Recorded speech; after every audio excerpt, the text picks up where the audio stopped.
এই পৃথিবী রহস্য ঘেরা, লাখো চেষ্টা করেও সব রহস্য উন্মোচন করা সম্ভব হয়নি, আর ভবিষ্যতেও সম্ভব হবে না। এই রহস্যের মধ্যে অন্যতম হলো অ্যামাজন জঙ্গল আর তার সাথে জড়িত নদী। এই পর্যন্ত অ্যামাজন জঙ্গলের সম্পর্কে অনেক গল্প আপনি শুনেছেন। এখানে ফুটন্ত নদীর কথা আপনি শুনেছেন, যেখানে পানি 24 ঘন্টা টকবক করে ফুটতে থাকে। অ্যানাকোন্ডার মতো 2 সাপের গল্প নিশ্চিত শুনেছেন। কিন্তু আজকে আমি যা বলতে চলেছি, যার অস্তিত্ব অ্যামাজন জঙ্গলে নেই। আজকে আমি বলতে চলেছি সেতু সম্পর্কে। আপনি যদি আমাদের এই চ্যানেলে নতুন হয়ে থাকেন, তাহলে অবশ্যই চ্যানেলটি সাবস্ক্রাইব করবেন আর পাশে থাকা বেল আইকনটি ক্লিক করে অল নোটিফিকেশনটা অন করে নেবেন। বর্তমানে মডার্ন টেকনোলজির সাহায্যে সমুদ্রের বুকে ব্রিজ নির্মাণ করতে মানুষ সফল হয়েছে। অ্যামাজন নদীতে এমন কী রহস্য লুকিয়ে আছে, যার কারণে সেখানে ব্রিজ নির্মাণ করতে ভয় পাচ্ছে? কারণ ইঞ্জিনিয়াররা যদি সমুদ্রের মতো জায়গায় ব্রিজ নির্মাণ করতে পারে, তাহলে নদীতে ব্রিজ নির্মাণ করতে এত সমস্যা কেন? এবং এটি তৈরি করা তাদের কাছে একদম সহজ ব্যাপার। তাহলে কেন অ্যামাজন নদীর উপর ব্রিজ নির্মাণ করতে ব্যর্থ হয়েছে? প্রাচীনকাল থেকে মানুষ প্রিয়জনের টানে নদী পাড়ি দিয়ে আসছে, কিন্তু প্রযুক্তির কল্যাণে কঠিন কাজটি মানুষ সহজ করে নিয়েছে। যখন কোনো নদী দুটো শহর বা দেশকে বিভক্ত করে, তখন সেতুই একমাত্র মাধ্যম যে দুটি দেশ বা শহরকে মিলন ঘটায়, ভবনের দূরত্ব কমিয়ে নিয়ে আসে। বর্তমানে মানুষ এতই উন্নতির চরম শিখায় পৌঁছেছেন যে সমুদ্রের নিচে টানেল নির্মাণ করতে সক্ষম হয়েছে। এমনকি সমুদ্রের মাঝে ব্রিজ নির্মাণ করতে পিছপা হাঁটেনি। তাহলে এই নদীর মধ্যে এমন কি ভয়ানক জিনিস লুকিয়ে রয়েছে যা ব্রিজ নির্মাণ করতে বাধা সৃষ্টি করছে? আসলে অ্যামাজন নদীর উপর ব্রিজ নির্মাণ না করার পিছনে বেশ কিছু কারণ রয়েছে। এই কারণগুলি জানার আগে আমাদেরকে জানতে হবে অ্যামাজন নদী জনপ্রিয় কেন। অ্যামাজন পৃথিবীর সবচেয়ে বড় রেন ফরেস্ট। যে বন অঞ্চলে প্রচুর বৃষ্টিপাত হয়, সারা বছর অরণ্যের গাছগুলোর পাতা সবুজ থাকে। এই অঞ্চলটি এতটাই বিশাল যে 70 লক্ষ বর্গ কিলোমিটার হবে। যদি রেন ফরেস্ট একটি দেশ হতো, তাহলে বিশালতার দিক থেকে বিশ্বের 9তম দেশ হতো। এই জঙ্গল প্রায় 6 কোটি বছর পুরাতন। অ্যামাজন জঙ্গলকে পৃথিবীর ফুসফুস বলা হয়। অ্যামাজন জঙ্গলের গাছপালা জগৎ থেকে পৃথিবীর মোট প্রতিদিন 20% অক্সিজেন উৎপন্ন হয়। আর এই জঙ্গলের বুক ভেদ করে বয়ে চলেছে অ্যামাজন নদী। অ্যামাজন নদী এখন পর্যন্ত মানুষের কাছে এক বড় বৈষম্য। পৃথিবীর বৃহত্তম দ্বিতীয় নদী এটা, যার দৈর্ঘ্য 6400 কিলোমিটার। কিন্তু ব্রাজিলের এক সরকার অফিসিয়ালি ঘোষণা করেন পৃথিবীর সবচেয়ে বড় নদী অ্যামাজন, কিন্তু পৃথিবীর সবচেয়ে বড় নদী নীল নদ, যার দৈর্ঘ্য 6693 কিলোমিটার। অ্যামাজন নদী ব্রাজিল, পেরু, বলিভিয়া, কলম্বিয়া, ইকুয়েডরের মধ্যে দিয়ে বয়ে অ্যান্দিজ পর্বতমালা হয়ে আটলান্টিক মহাসাগর গিয়ে মিলিত হয়েছে। সমুদ্রে যত পরিমাণ মিঠা পানি যায়, তার মধ্যে প্রায় 20% অ্যামাজন নদী একাই যোগান দিয়ে থাকে। অ্যামাজন জঙ্গলের আশেপাশে প্রায় 3 কোটি মানুষ বসবাস করে। এই দেশগুলো হলো Brazil, Bolivia, Peru, Ecuador, Colombia, Venezuela, Guyana, French Guiana, Suriname. Amazon জঙ্গলের বর্তমান হিসাবের মধ্যে এখানে প্রায় 300 বেশি উপজাতি রয়েছে। এরা এখনও তাদের পুরনো সংস্কৃতি ধরে রেখেছে। আধুনিক বিশ্বে ধরাছোঁয়ার বাইরে উপজাতিরা বসবাস করে। তাহলে আসা যাক মূল প্রসঙ্গে। যখন এখানে এত বেশি পপুলেশন রয়েছে, তাহলে উন্নয়ন করার মতো কেউ কি নেই? বর্তমানে আর্টিফিশিয়াল ইন্টেলিজেন্সের যুগে বসবাস করছি। পাহাড়, নদী, সমুদ্র, দুর্গম জায়গাতে ব্রিজ নির্মাণ করে চলেছে। আজ থেকে 100 বছর পূর্বে মানুষের কাছে কেবল অবাস্তব ছিল।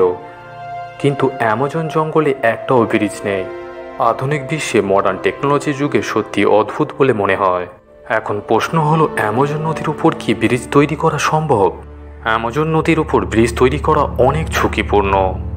এর উপর সবথেকে বড় বিপজ্জনক হলো এখানকার বৈশ্বিক উষ্ণায়ন। শুষ্ক আবহাওয়া এখানে নদী স্বাভাবিক থেকে চওড়া হয় না। কিন্তু যখন বর্ষা আবহাওয়া আসে, তখন সমস্যার সৃষ্টি হয়। নদীর পানি 30 মাইল বেড়ে যায়। মানেটা হলো, শুষ্ক আবহাওয়া যদি 3 মাইল থাকে, বর্ষার সময় সেটা 30 মাইল হয়ে যায়। এখন হয়তো আপনি ভাবছেন এটার মধ্যে অবাক হবার কি আছে, কিন্তু অ্যামাজন নদী থেকে একটু ভিন্ন। যখন এখানে বৃষ্টি হয়, পানির স্তর এতটাই বেড়ে যায় যে কেউ সঠিকভাবে বলতে পারবে না কোন দিকের কিনারা ডুবে যাবে আর কোন দিকের কিনারা বেঁচে থাকবে। এখন সবথেকে বড় সমস্যা হলো ব্রিজ। ব্রিজ কোন জায়গায় স্থাপন করবেন বা কোন জায়গায় দিলে সবথেকে ভালো হবে সেটা সঠিকভাবে বলা সম্ভব নয়। একবার কল্পনা করুন, এখানে সরকার ব্রিজ নির্মাণ করে ফেলল, কিন্তু বর্ষার সময় ব্রিজের 2 অংশই ডুবে গেল। ব্রিজের ডুবে যাওয়া মানে যাতায়াত সম্ভব নয়। এখন ব্রিজ তাহলে কি কাজে আসবে? ব্রিজ অপব্যবহারযোগ্য হয়ে গেল। আরও একটি সমস্যা হলো অ্যামাজন নদীর কিনারা নরম মাটি দিয়ে গঠিত, অনেক ঢেউ সাথে সাথে কম বেশি হতে থাকে। তবে বর্তমান আধুনিক টেকনোলজির সাহায্য নিয়েও সমস্যার মোকাবেলা করে ব্রিজ নির্মাণ করা সম্ভব। তাহলে অ্যামাজন নদীতে একটাও ব্রিজ নেই কেন? স্পষ্টভাবে বললে বলা যায় যে এই নদীতে ব্রিজের কোনো প্রয়োজনই নেই। এর প্রধান কারণ হলো এখানকার জনবসতি এতটা নয়। আরেকটি কারণ চতুর্দিকে ছড়িয়ে ছিটিয়ে রয়েছে, তাই এখানকার রাস্তাঘাট অনেক কম বললেই চলে। আর এই নদী হলো তাদের জন্য হাইওয়ে। এই কারণে এখানকার জনগণ কার বাইকের বদলে নৌকা, স্পিড বোট ব্যবহার করে। অ্যামাজন নদীর বুকে ব্রিজ নির্মাণ না করার পিছনে বেশ কিছু আরও কারণ রয়েছে। এখানকার ভয়ঙ্কর জীবজন্তু। পূর্বে বলেছিলাম এই নদীতে অ্যানাকোন্ডার মতো ভয়ঙ্কর প্রাণীরা বসবাস করে, যারা একজন মানুষকে গিলে খেয়ে নিতে পারে। এই কারণে অ্যামাজন নদীর উপর ব্রিজ নির্মাণ করা বিপজ্জনক। হয়তো এই কথা ভেবে এখানকার ব্রিজ নির্মাণ করার কোনো পদক্ষেপ নিচ্ছে না। অ্যামাজন নদীতে ব্রিজ নির্মাণ না করার পিছনে আরও একটি কারণ রয়েছে। এর মতে যদি এই নদীর উপর ব্রিজ নির্মাণ করা হয়, এখানে জনবসতি গড়ে উঠবে, বন অঞ্চল নষ্ট করে নগর শিল্প গড়ে উঠবে। ফলস্বরূপ সেখানে বসবাসকারী বন্যপ্রাণীরা সংকটে পড়বে। অ্যামাজন জঙ্গলে প্রায় 40,000 প্রজাতির গাছ রয়েছে, 3,000 প্রজাতির মাছ রয়েছে, 2.5 মিলিয়ন প্রজাতির কীটপতঙ্গ রয়েছে। তাহলে ভাবুন, যদি মানবজাতি সম্পূর্ণরূপে এখানে জনবসতি গড়ে ফেলে, অ্যামাজনের জীববৈচিত্র্যে দ্রুত বিলীন হয়ে যাবে। আর যদি এখানে অরণ্য ধ্বংস হয়ে যায়, তাহলে প্রাকৃতিক ভারসাম্য নষ্ট হয়ে যাবে আর মানব সমাজ সংকটের মধ্যে পড়বে। কারণ পৃথিবী জুড়ে 20% অক্সিজেন অ্যামাজন একাই উৎপন্ন করে। তাছাড়া অ্যামাজন জঙ্গল নদীর পানি সব থেকে বিশুদ্ধ। এই কারণে হয়তো এক্সপার্টরা ভয় পাচ্ছে ব্রিজ নির্মাণ করতে। এমন নয় যে এখানে কোনো ব্রিজ নির্মাণ করা হয়নি। 2010 সালে ব্রাজিল সরকার অ্যামাজনের একটি শাখা নদীর ওপর রিও নিগ্রো 11,795 ফুট লম্বা ক্যাবেল ব্রিজ নির্মাণ করে। এই ব্রিজ হলো অ্যামাজনের রিজনের একমাত্র ব্রিজ। তবে টেকনিক্যালি এই ব্রিজটি অ্যামাজনের মেন রিজনের মধ্যে পড়ে না। তাই সবাই ভেবেছিল এই ব্রিজটি নির্মাণ করলে অ্যামাজন জঙ্গলের কোনো ক্ষতি হবে না। এই ব্রিজটির কারণে দুটি শহরের মানুষ খুবই খুশি। তাদের কাছে যেন কোনো অলৌকিক জিনিস, কারণ পূর্বে বোটে চেপে নদী পার করতে হতো। এখানে এই ব্রিজের কারণে মানুষ অনেক স্বস্তি পায়। বিশেষ করে বর্ষাকালে এই নদী ক্রস করতে খুব রিস্ক হয়ে যায়।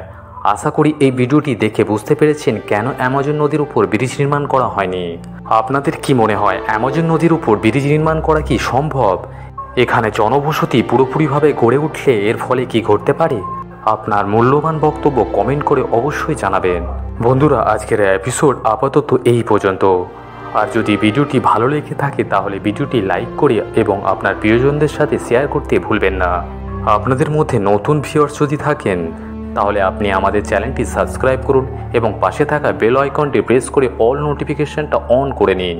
আপাতত বিদায় নিলাম, আবার দেখা হবে নেক্সট এপিসোডে।